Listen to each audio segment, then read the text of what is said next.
very Yeah, real to you. yeah. It was quite surreal. It's one of the greatest, if not the greatest, music experience I've ever had. That experience of working in the studio with Elliot Mazer. At one point, we worked at two different studios, and one of the studios was or is a 2.5 hour drive away from where we live now. And I got to ride with Elliot. One day he had to quit a session a little bit early before the rest of the musicians were done, and he wanted to leave. So I'll drive you. And I got a one-on-one alone, 2.5. Well, actually it was longer than that because it was a blizzard.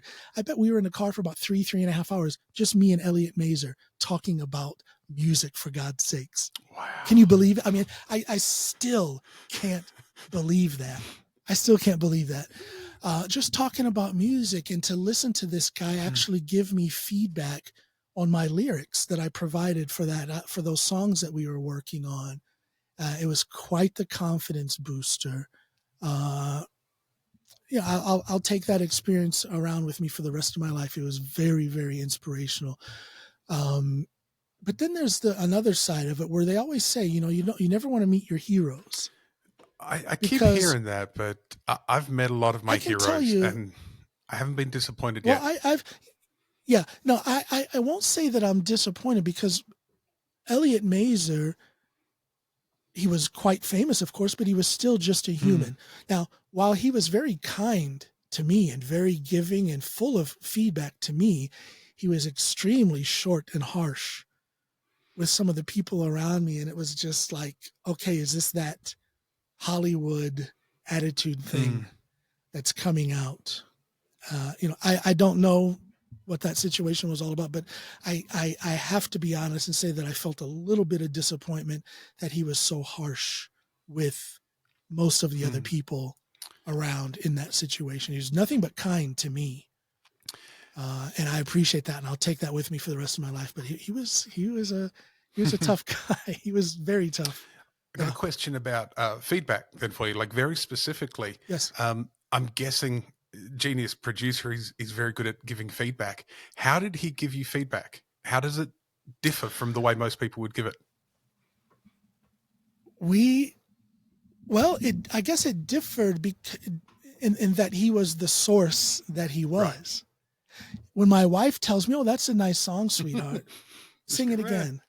I love that. That's nice.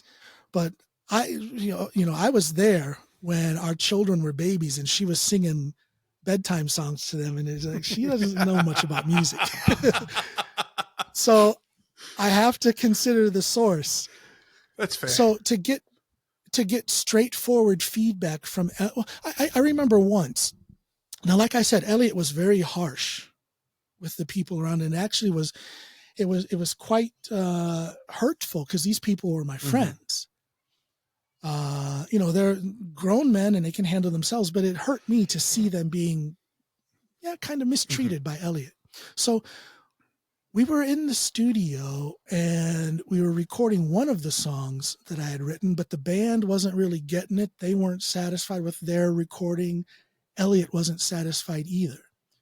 Now, I had like a demo of just the chords on my phone that the main guy in the band had sent me, but I hadn't written anything to it yet.